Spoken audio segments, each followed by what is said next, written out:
The following thoughts on Hoppe Hour do not represent Cox Media Group or its sponsoring. Anything you hear may and will be used against you. Thank you. Voted as best local podcast in Tampa Bay by the Creative Loafing. You're listening to Hoppe Hour. What up? What is happening? This is Hoppe Hour. I am your host, Ryan Hoppe. And on the phone line is a guy that I've known online for 2 years now. What's up, homie? It's comedian Roy Wood Jr., who you can see on The Daily Show. We troll porn chat rooms together.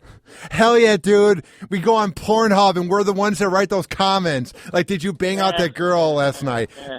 There's some of the weirdest comments on those sites. You ever notice that? Yeah, dude. Who's commenting on porn? Just watch it, get in, get out, man. Do the damn thing. Here's what I don't get about that, too, dude. Is someone took the time to make the account, someone took the time to comment, and it's like, I just want to get it done and go to bed. I'm not one that puts time. They also have to verify the email and put in a capture code and all kinds of filling. Are you sure you're really Long Dong 46? Yes, I am Long Dong 46. And what I love, Roy, is the guys who are like, this isn't as good of a scene as when Lisa Ann was with this porn actor. I'm like, how do you know that? Like, yeah, every guy has the list of ones they watch, but you don't know the different videos. Or they're like, scroll to 17 minutes and 57 seconds. That is when she has the G-spot. And you're like, Jesus Christ, how do you know that? Yeah, I mean, it's still better than reading Star Wars fans argue on YouTube, but, you know, it is what it is. Dude, I don't know if you get negative comments online. I get some weird comments because I worked for Rover in Cleveland, and the fan base went from loving me to hating me. And now down here at the Bone, it's mixed. It's more love than hate. But I love the people who hide behind a keyboard, and they would never say it to our face, Roy. They're pussies. Yeah, the same ones with an egg avatar on Twitter. Or they have, like, let's say some wacky pic, and their name is like Johnny Demon, or they're wacky. Some clown that only follows 9 people blocked me on Twitter because he didn't like some joke I cracked about Nikki Haley. I heard some Democratic State of the Union joke I made, and the dude has like 10 tweets total, and he tweets me, then blocks me. He's like, I'll show you. You're not even on Twitter enough. We don't know who you are. Dude. Yeah. It did feel good. I blocked every single Kardashian, and it feels amazing. If any chance they ever were to search up Ryan Hoppe, it says you've been blocked by this user. That was pretty fulfilling. Just a chance in hell that they would look me up. See, I take the opposite approach. I don't believe in blocking people online. You want to say something crazy. As a matter of fact, I don't even delete comments off of my Facebook page. When people get on my Facebook page and talk crazy, for as long as it's not like insulting my mom or family or stuff like that, but you say I'm not funny or you don't like me or whatever, that's fine. Because what happens underneath that is usually like 30 of my own friends and fans attacking this person to no end, and it gets ugly to a point where I have to call off the dog. Yeah, I used to not be thick-skinned, Roy, and it's like, you can't take it too seriously. This is just a new phenomenon. It's been around for 5 years. Like, we didn't have keyboard warriors in 2006. You had MySpace, and we just had fucking glitter on it. Like, this is such a new thing of people hiding behind a keyboard like pussies. So I'm really learning that they wouldn't say it to our face. It's a fake world. Dude, the internet is not real life. Well, the problem is that it takes a lot of effort. It used to take a lot of effort to voice your displeasure. If a restaurant screwed you over or you didn't like a cab, yeah, I didn't approve of something on this TV show, you had to sit with an ink pen and write it, or you had to type it. Then you mailed it to your local newspaper, and then the editor decided whether or not your hate was worthy enough of the stupid opinions column in the newspaper. And if you were really good, you went to college and got a degree. You needed a degree. Yeah. To be a columnist. Just to have the right to voice your opinion, you had to go to school first. And now all you need is a 4G connection and a decent data plan, and you too can be a jerk breath. Do you ever read, like, the message boards on IMDb? Like, I'm watching the show Power, and I'm just done with season 1, almost done. And I want to read the comments, but I don't want to have everything ruined for me. You'll ruin it. And And don't do it. like when I watch other shows like Sons of Anarchy or The Wire, they'll have debates. Is this the greatest show of all time? And they're like, I didn't think his acting was that good. Wendell Pierce is. It's like Wendell Pierce is a better actor than you'll ever be. Like, it's just funny how they're critiquing, could this be the greatest show of all time? It's like, even if it's not the best show, Roy, it was on fucking TV for 7 years. Like, it's just funny how the internet always has to critique something. You know what I mean? Yeah. My favorite thing to do is to watch award shows and then stream on Twitter and just look at people just hating and spitting gibberish and nonsense and talking about whatever. Like, that stuff is what I really, really love. And it used to really get to me, you know, like it used to really get to me when I worked for Rover because the fans were mean. But then you realize it takes a certain person to do that. Like, you have to make the account, just like we were talking about with the porn account. You have to verify it. And then you have to take the time to read the grammar to make sure the post makes sense and then click send. And if they send more than one tweet, dude, that means they're not getting laid. Maybe they don't like their wife. Something has to go on in someone's life for you to be cruel, because they would never say it to our face. The internet is just, it's so corny now. It's sad. Yeah, 100%, man. But such is the world we live in, man. What's the response you've been getting online? Has there been a lot of people that were maybe offended by the jokes you've been saying on the Daily Show, or has the response been love? I'm sure they have. I get the occasional hate tweet, but, you know, most of it's been love, or at least that's been directed at me. You know, for the most part, I don't read the message board Facebook page because there's always someone that's going to hate my guts, call me the N-word, or say I'm stupid, or we miss Jon Stewart, or, you know, whatever the hell. And that stuff doesn't bother me because at the end of the day, everybody has something to hate. Yeah. And I am somebody else's something. And that's fine. I'm sure if I went on Reddit right now, there's probably a Fire Roy Wood Jr. thread going on right now somewhere. And you know what? That's fine. That's just how it goes. It is what it is. But it's never bothered me. You know, thankfully I was a stand-up, you know, for, 16, 17 years before I got this job.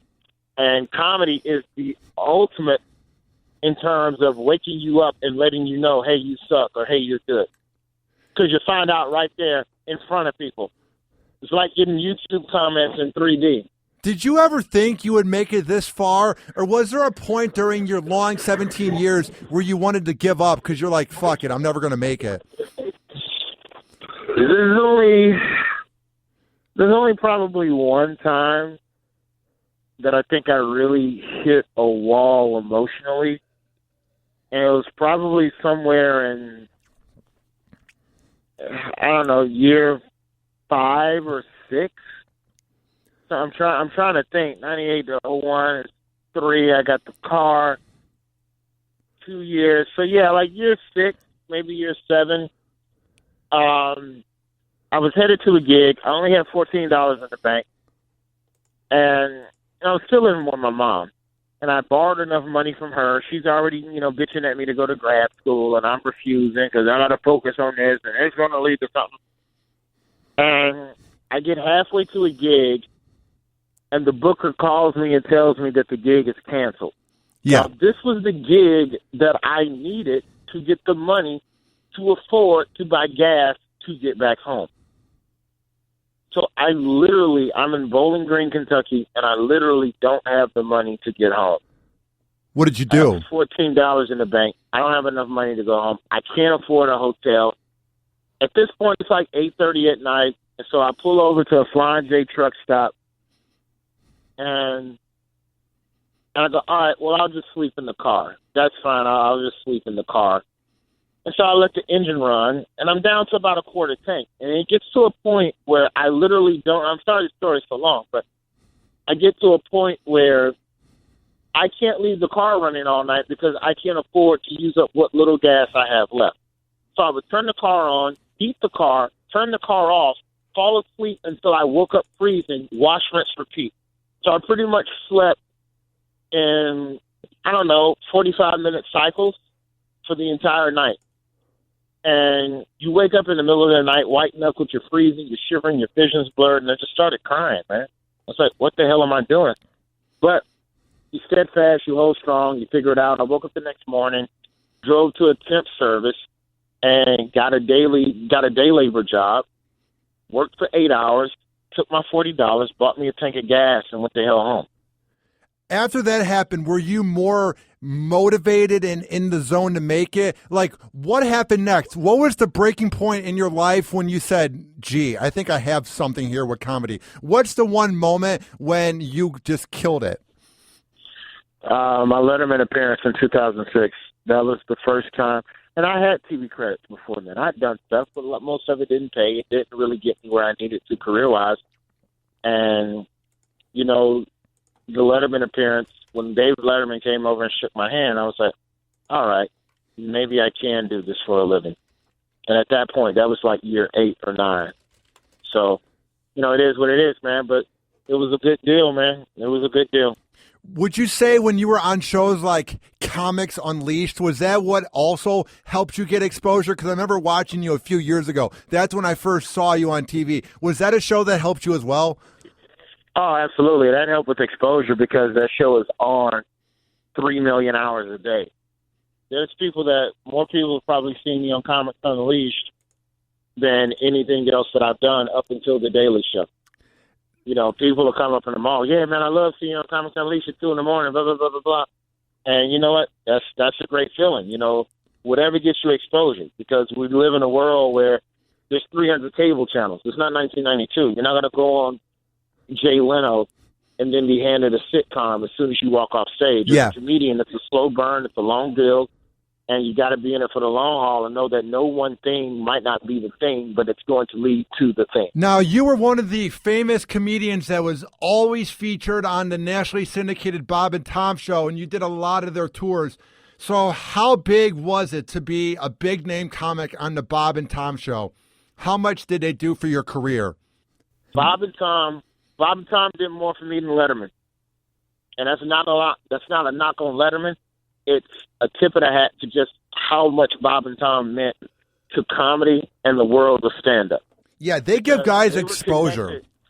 Well, not only did they give exposure, they brought comedy to places that do not have comedy clubs. They will go to the dark corners of northern Dakota and do shows and entertain those people and keep comedy alive. It's an art form, and God bless them for fulfilling that. What's it like when you first go on a legendary show like Bob and Tom? Like, were you nervous or were you just in the zone because, you know, this is a show that embraces comics and this was a once-in-a-lifetime chance? You're nervous because you know it's something that could lead to something if you don't screw it up. But you relax, you remember your training, and that's where the television credits come in handy because those help get you calm. You know, those are the things.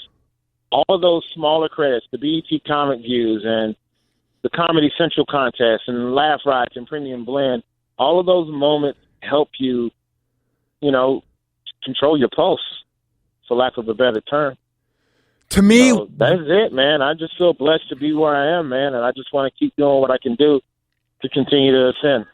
To me, what put you on the map was when you were on Sullivan and Sons on TBS. I loved every episode of that show, and I was really mad when it got canceled. To me, that's when all you guys did such a great job on that show. To me, that's what put you guys all on the map. Well, you know what? I got to tip my hat to comedian Steve Byrne and Vince Vaughn for that, for both of them taking a chance on, you know, Peter Billingsley as well. And my time on that show, man, I learned a lot in those 3 years, and I've been able to take that and apply it to a lot of what I do here on The Daily Show. So it's just been one big climb, and just, you know, everything that you've done leads to the next thing you're going to do. So you respect it all, and you do what you can to absorb it. Would you say everyone from that show were some of your best mentors that helped you along the way? Yeah, absolutely. I mean, I learned a lot on that show because that was the first regular sitcom that I was on. So, you know, that was definitely a huge help for me. It seemed like a show where I feel like some sitcoms, you can sort of tell that maybe they don't get along once the cameras are off, when there's a lot of egos. But I feel like with that show, it was just you guys fucking around and having a good time. I kind of got that vibe. Yeah, it was like hanging out with your friends. It's like, oh, damn, we're doing a show? Okay, well, look, let me go prepare. Like, that's that's a lot of what Sullivan and Sons was, and that's what made it so cool because, you know, it was a big cast. It was 10 people, but we legitimately hung out in the off season. We hung out during the season after taping, so there was a legit level of chemistry that I don't think you could fake on camera. So after the show gets canceled, what's your first reaction? Are you depressed, or do you just keep on grinding because you made it on Letterman, you were on Bob and Tom, you were on a sitcom, and then do you try to remind yourself that you'll get back on your feet? What happens when you find out? Depressed. You were? I know.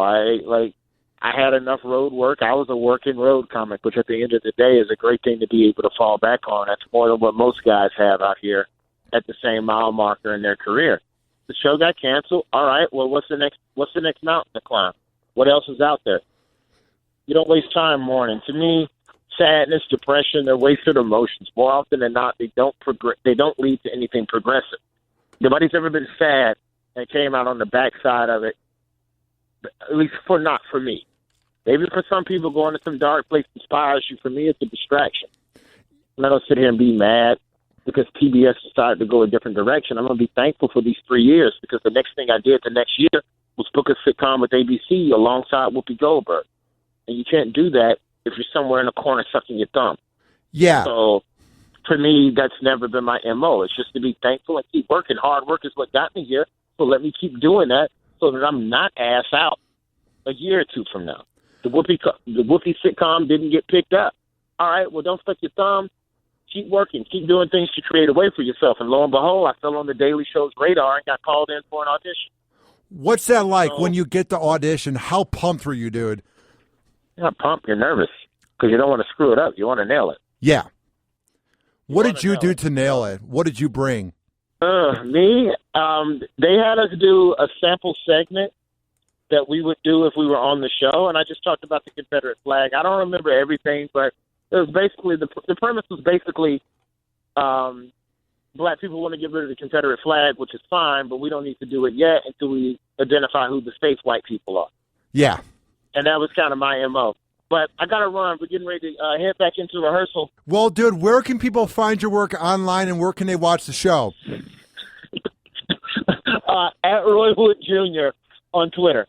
Sounds good, man. Keep up the good work. I appreciate you coming on, and I look up to what you do in comedy. Hey, thank you so much, Ryan. Keep up the good work, Roy. Yeah, man. Talk to you later. All right, bye.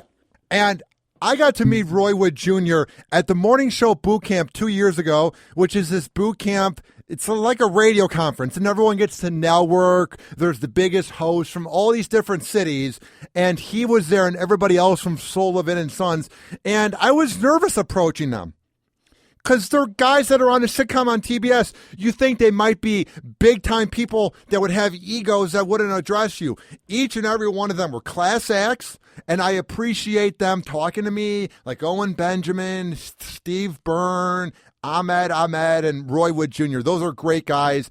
And I'm so happy to see him succeed on The Daily Show. It's a funny show. Trevor Noah's better than ever. And I love that they are calling out the media. So shout out to Roy Wood Jr. for coming on the show. If you're a fan of Roy Wood Jr. or The Daily Show and you want to hear more of Hoppe Hour, it's not hard. All you have to do is go to RyanHoppeRadio.com. That's RyanHoppe Radio.com. Add me on Twitter, at Ryan Hoppe Radio. I also have a mobile app so you can listen to the show anywhere in the world. I don't care if you're in New York City, like Roy, or if you're in Auckland, New Zealand. If you have an iPhone or an Android device, go to the app shop for the iPhone or the Google Play shop, search up HOPPE Radio, and you can listen anywhere in the world. And email me, Ryan@TocoWorks.com, Ryan@TOCOWorks.com. All right. I appreciate Roy coming on. It means a lot. And I'm going to keep on grinding because I have so much fun doing the show. So check out The Daily Show every night on Comedy Central with Trevor Noah and the rest of the gang. This has been Hoppe Hour. I am your host, Ryan Hoppe, saying peace out. Hoppe Hour. Hoppe Hour.